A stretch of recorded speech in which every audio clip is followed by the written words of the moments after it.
Hello and welcome to Monkeys with Fire. How are you this evening? I hope you're all well.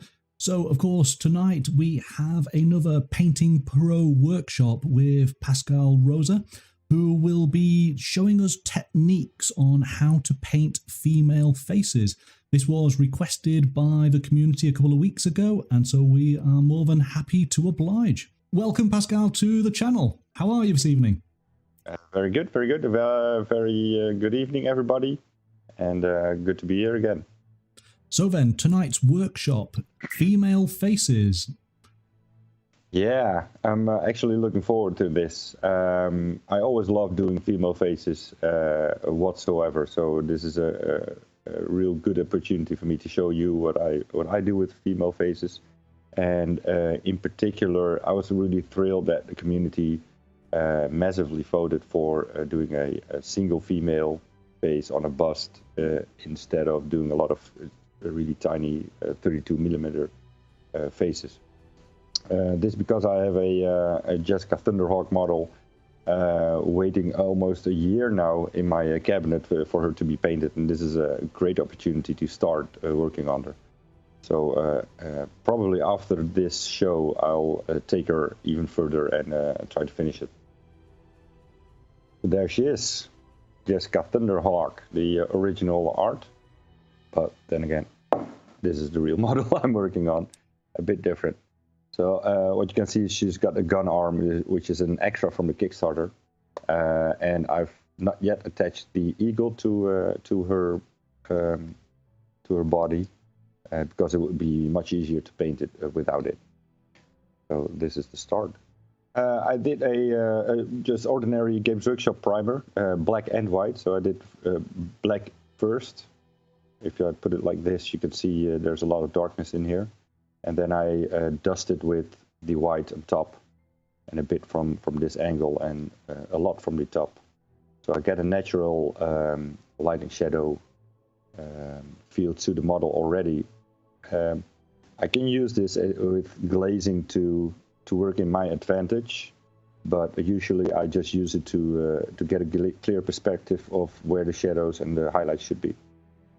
Okay, I'll be mainly painting with the AK line of flesh here. I just love these colors. I think I've mentioned it before.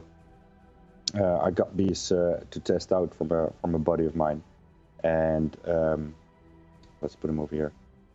I just love them because they're really matte, but not that matte as Scale 75 paints, and they work really well with each other. So this is why I'm trying to use those, and I can get good glazes from these as well. This is going to be my base tone. It's called Light Flesh. This is going to be used as my first color, and then I'm going to use the dark shadow flesh to darken that one up for the shades. Going to use some shadow flesh, which is pretty reddish, to add some warmth here and there on the right places. And obviously I'm going to use some white. And I actually wanted to use off-white, but my off-white is completely run out, and I didn't have time to get to the store yet. But just some dead white from Game Color to add in with this. And if I think it should be a little bit warmer, I can always put in a little beige, just a little touch of yellow in there, just to get that warmth. Usually when I do busts like these and I'm painting skin tones, I tend to do airbrush. But my setup for airbrush is not compatible with using a camera. So that's not an option for me tonight. So I'll just be using brushes. I'm going to use quite a big brush for this. This is the Flathead series from Broken Toad. Love these brushes for some quick work.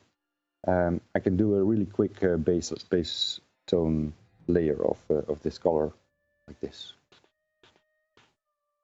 Whoa, that's gonna be messy.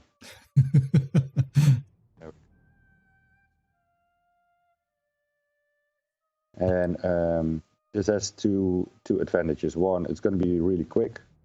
It's going to be covering everything really nice. but also it's got a bit of that speckle effect, which if I'm doing it right, it will enhance the effect of the flesh as well. Because if you're looking at real life flesh, there's always a bit of speckling effect in there. And I guess Chris Clayton knows exactly how to achieve it better. This is really a cool way. So I'm going to do a second layer because it's still a bit blotchy and whatnot.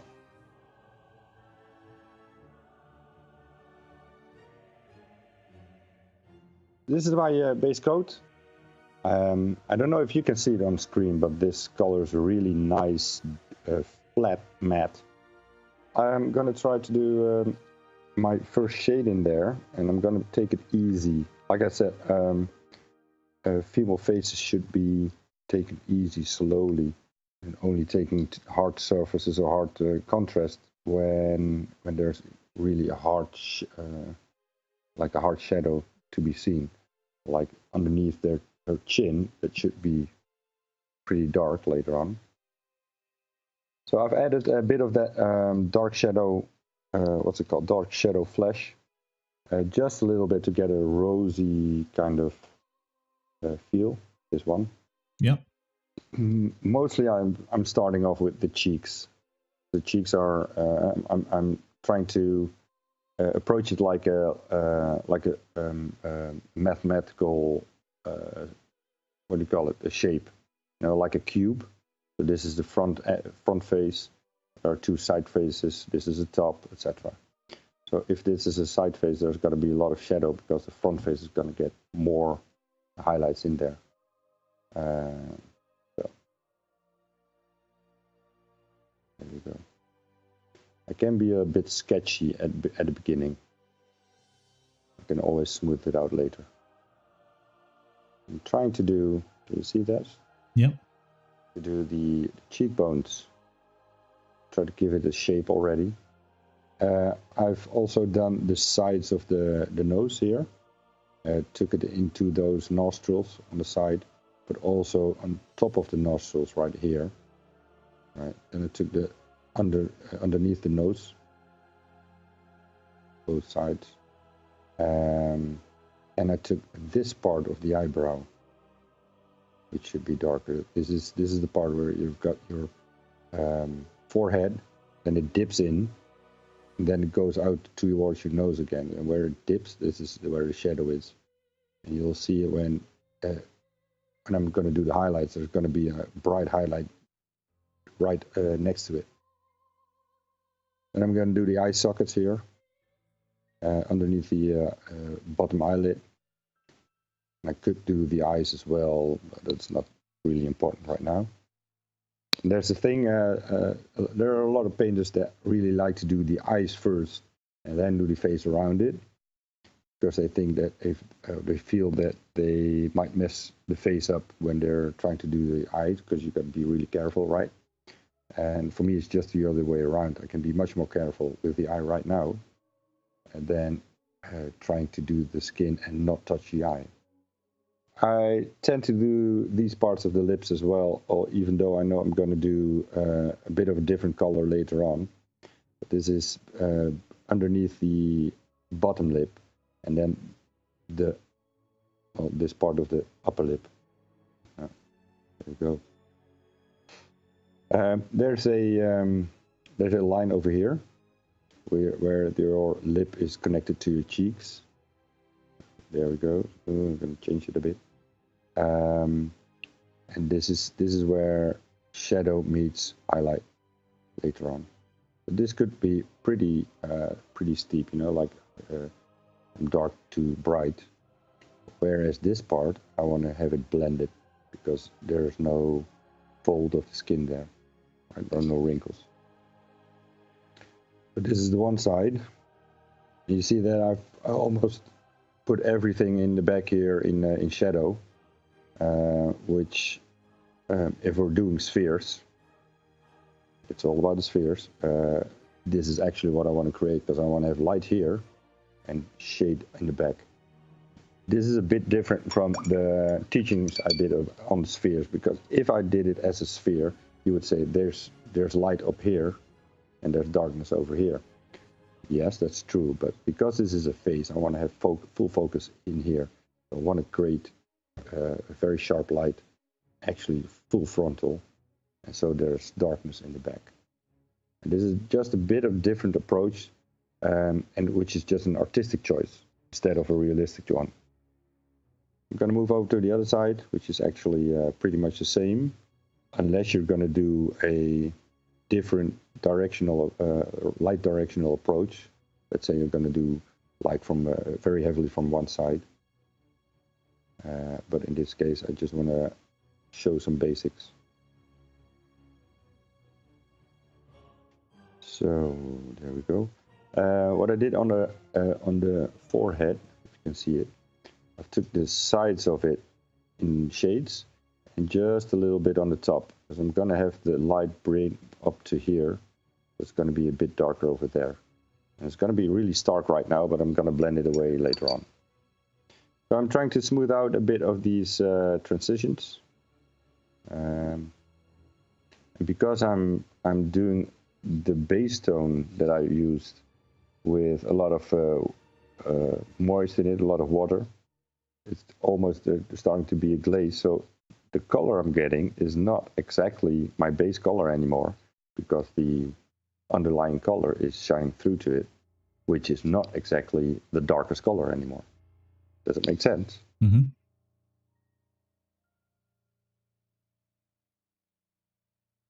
As you can see, I'm painting towards my lightest point. So do you think, is there an advantage for a beginner painter to attempt doing a bust like this? Is there lots to be learned from it? Yes, because there's so much more detail. Things like these nostrils, you're not going to be able to find those in a 32 or 28 millimeter model. But if you know how to approach it, you can try to paint it in, even if it's not there.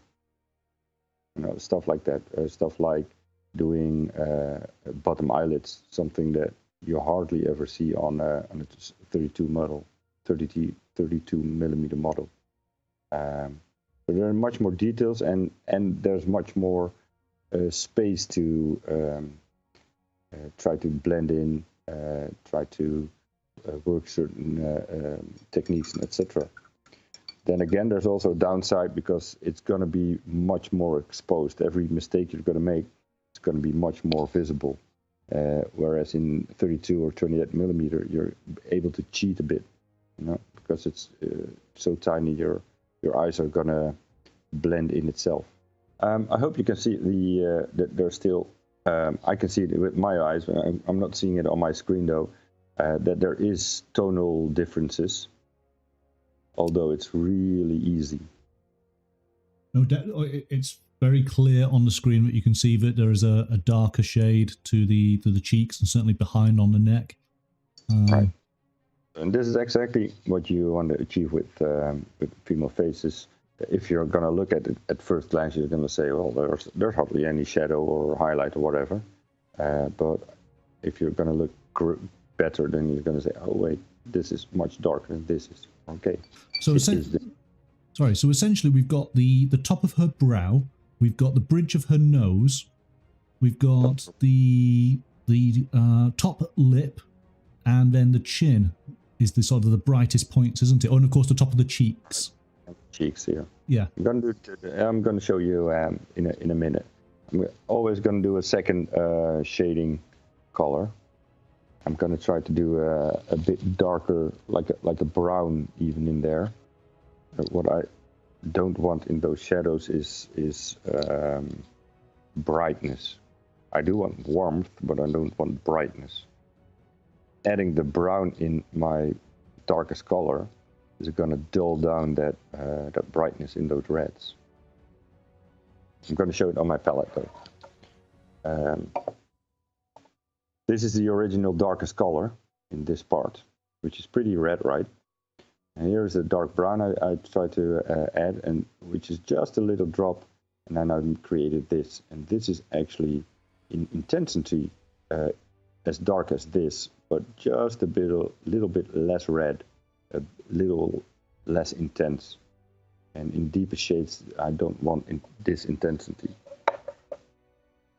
So I'm going to look up for the where should be dark shades, which is obviously underneath her chin. This is the darkest shade, and I can make this pretty sharp. And the sharper I can make this, you know, I mean, with sharp is getting a clear line, not having it blended here into the other colors, but having a clear line. This makes it a really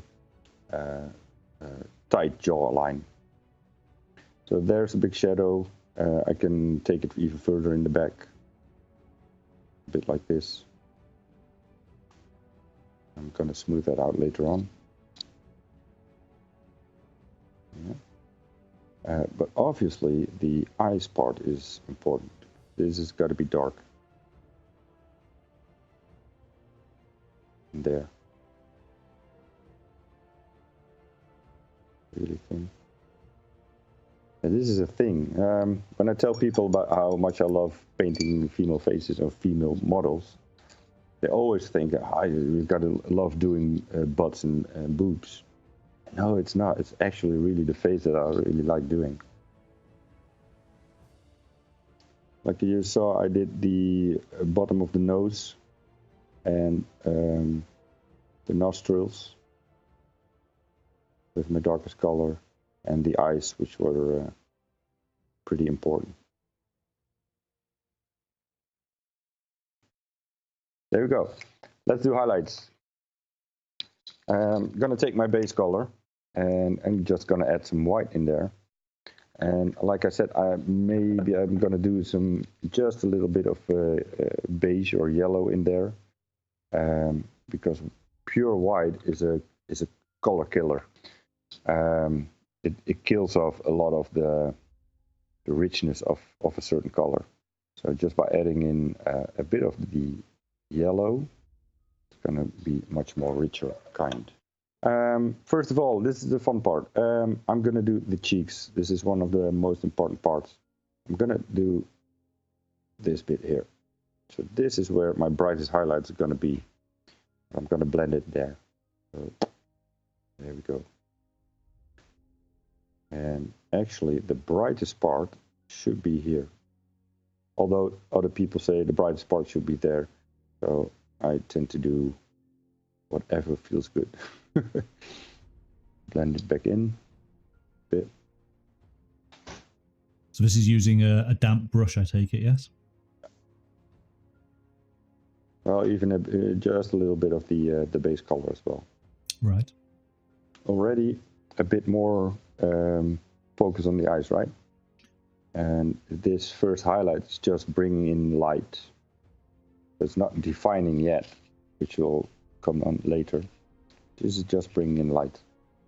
I'm going to do the same with the nose. I'm going to work up to the tip, which is going to be the brightest. But then again, like I said, I've got to have a sharp highlight over here as well. Really thin, almost like a line, on top of these nostrils. And then the mouth. Somebody I got a class from, and there's this dimple in between your lips, right, just under the nose. This dimple here. Mm-hmm. And at this scale, you still do not want to paint that. You do not want to paint a big shadow in there. So this is just base color in there. I'm gonna do the highlight though, and there just on the lip, just a bit. Because still at this scale, if you're gonna do a hard shadow line there, it's gonna be looking really, really awkward. And then there's the chin, and this is the sphere, and there we go again with the spheres. So there's light on top, just against the bottom lip. This is going to be showing a lot more when I'm going to do the biggest highlight. But here in the corners of her mouth, and this one is not showing it really well, just a really bit. especially on this side, just put a bit of a dot there. Did you see that? Yeah. And this is going to make that mouth really work. And so I'm going to work up down to the brows. And there we go. This is a thing I always do at this stage, is the bottom eyelid. But I know that when I'm going to do the eye, I'm going to mess this up again, and I'm going to do it all over again. But still, in one freaky way, I just want to do it. There we go. I could do the upper lid as well, just a little bit. Next, I'm going to come in with a much harder highlight, which I'm going to do near white, which is the highlight I just did with a lot of white in there. And we're coming in again. So there's a highlight. And really thin. I'm going to end it there as well. See that? Yeah. There we go. I'm going to do the tip of the nose. I'm going to do it a bit stark right now, but I know I'm going to be able to work it away in a second.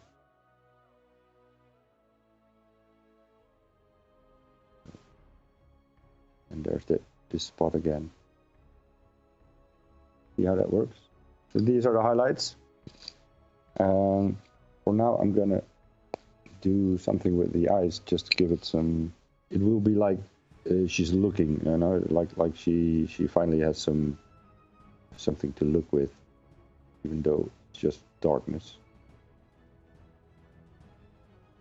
But at this stage, I'm able to say, well, now there's character, now there's life in there. So now I'm gonna do some liveliness in there. I've got a nice reddish tint, shadow flesh in this case, which is like a burgundy kind of red. Gonna create a really thin glaze from it. First I'm gonna do the cheeks, and this took me some while to learn where you should put your blushes on, which is somewhere from here up to there, and in this area here. Ladies, am I right? This is especially a part that I want to take really careful. I'm really nitpicky about how thin my glaze is going to be. Okay. There we go.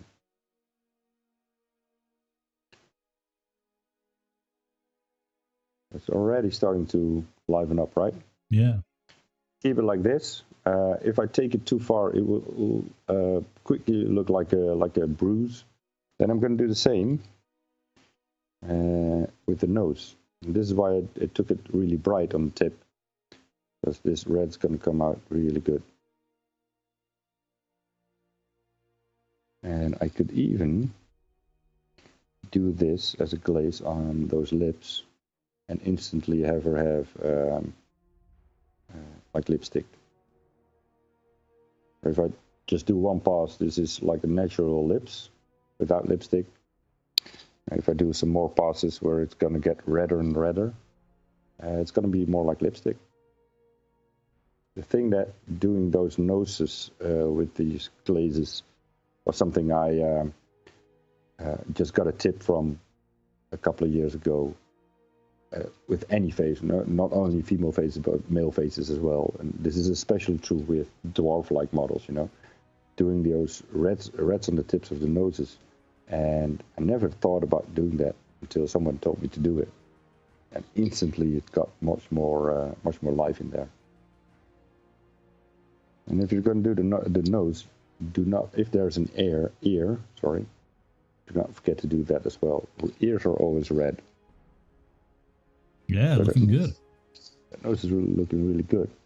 Now, the thing is, especially with girls, they use all these products to get this really nice tan and a nice like glossiness on her face, which you can simulate by just adding a little dot of white on the tip of the nose. in contrary to the rest of the face, you can do a lot of contrast with lipstick, which is obviously the upper lip in here, but also here underneath. But here you go. Also in these sides, you want to create some shades in here. So there's going to be creating a little, like an eclipse over here, where there's much more light. And to top it off with some whites.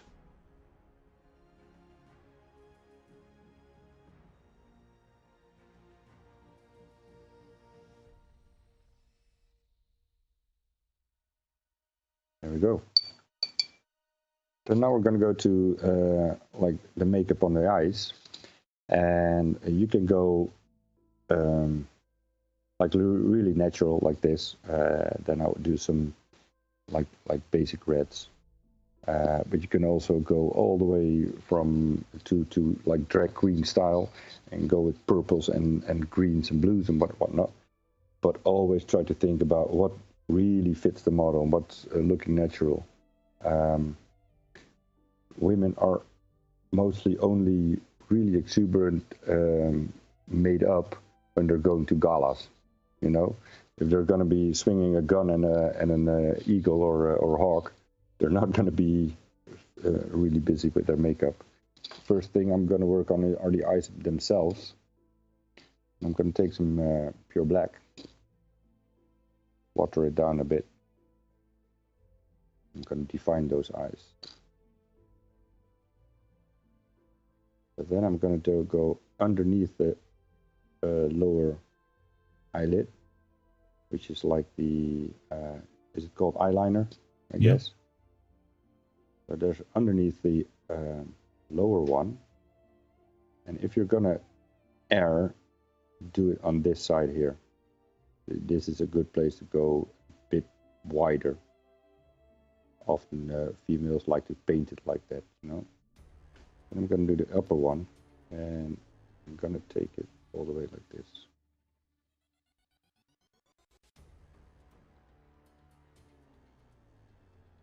There you go.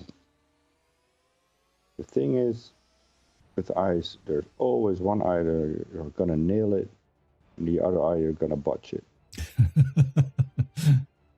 It's just physics. It's the way your hand is positioned. It's the law. Exactly. So now the eyelid, and the thing is, you shouldn't be using pure white for eyelids. And I tend to use, especially in this case, I'm going to use my base color of the flesh tone. I'm going to add some more white and yellow in there. So this is going to be pretty similar to the highlight color I used on the skin, which is a bit like pinkish, yellowish, whitish kind of color. I'm going to do this because I still want to do some highlights on the eyeball, and I cannot do that if I'm already pure white.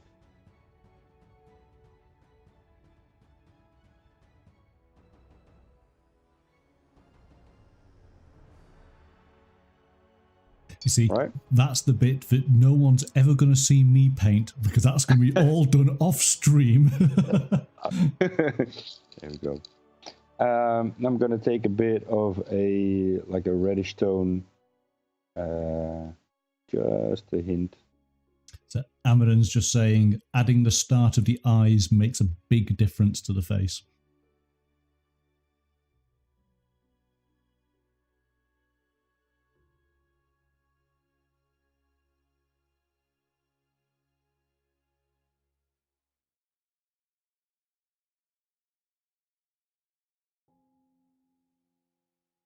I'm doing these corners of the eyes with a shade color.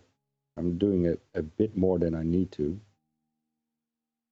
just for me to have that color in there and go back with the original color of the eyeballs. You can now clearly see the shape of the eyeball. Yeah.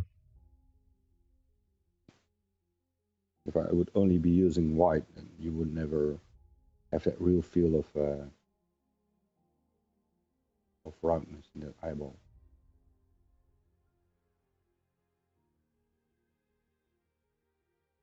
Okay, I can also do a little bit of white in there. I'll probably be painting that away when I'm going to do the iris now.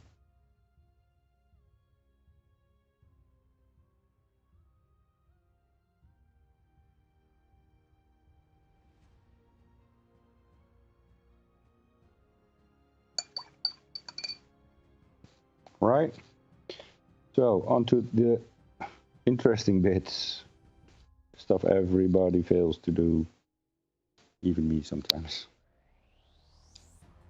Right, I like to do this like a comic way. I'll start off with black, gonna get the shapes right, and then I'm gonna color those in.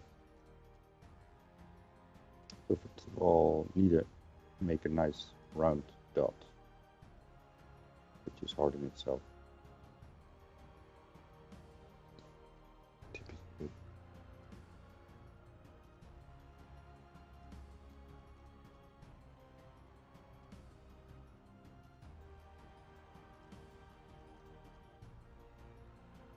What I usually do is put a small dot in where I think the center should be, take a look at it, and then I can decide if I'm right on target or I should be a bit more left or right. Actually, the easiest thing to do is have models look away from the center. There's much more leeway to make mistakes. Because one eye is always a bit more towards that side than the other, which makes it look right. If you try to do eyes straight forward, you're much more inclined to fail in that. So I'm going to take pure white and I'm going to get some blank canvas into that black dot. And I'm trying to do it completely inside, so I've got a like a black outlining in there. First of all, I'm just gonna this is why I did white, because this color is gonna come out really good on white. If I had done it over black, then it would never be this green. Then I'm gonna take some darker color of that green. I'm gonna even add some dark blue in there just to get a good shade. The thing is, there's a shadow on top of the circle, which is the shadow from the eyelid. It's going to be there. And the brightest part is going to be on the lower part of the eye. I'm going to try to do some shading on top. Now I'm going to dot in this is the iris. Yep.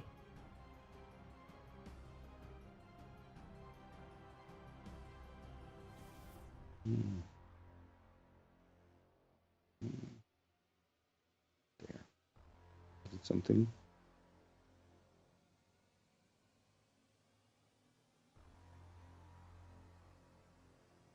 This is really difficult. There we go. And I'm going to come in with a really bright highlight of this green. Just added a lot of white in there. I'm going to go on the bottom line. Just a little dot. See it? Yep.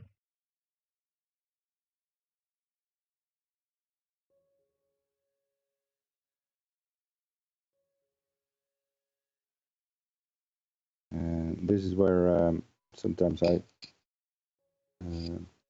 find that adding this bright highlight in is taking away a lot of the fieriness of the green. So if I feel like it, I can still glaze a bit of the original green in there again. But this is pretty much all right, and I'm going to bring in the reflections of light in there, which is going to be pure white dot on the other side, which is overlapping the iris. Dot. Maybe you can keep it like that, and she could be the daughter of Blofeld, the James Bond villain. Oh yeah, like this. Oh, wait a minute. Yeah. Getting inspired now. It's actually a really cool idea.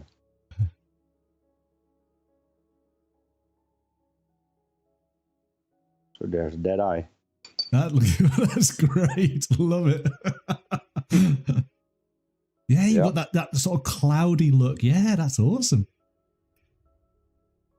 Well, that's her.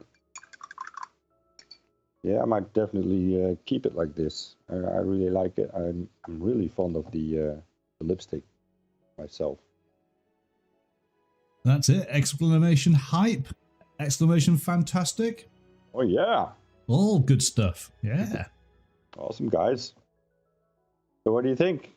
Give me some questions, give me some remarks, give me some feedback, guys. So thank you once again, Pascal, for your workshop. Very insightful.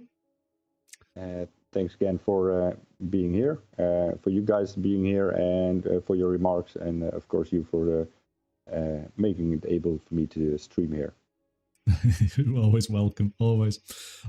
So tomorrow evening we'll be doing the community gallery, and I'll be finishing off a few bits and bobs for the upcoming game of Arena Rex, which will be on Saturday. I am looking forward to that.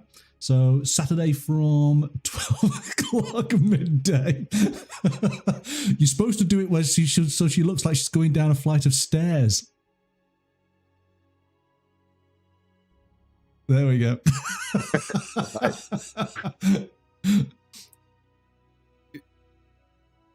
I'm just so distracted now.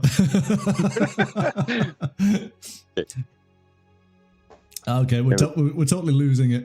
We're totally losing it. All right then, guys. So thank you so much. I look forward to seeing you tomorrow evening from 7 o'clock. But from me, Pascal, and Jessica Thunderhawk, we wish you a very good evening and have an excellent rest of your day. Okay, guys. Bye for now, then. Bye-bye.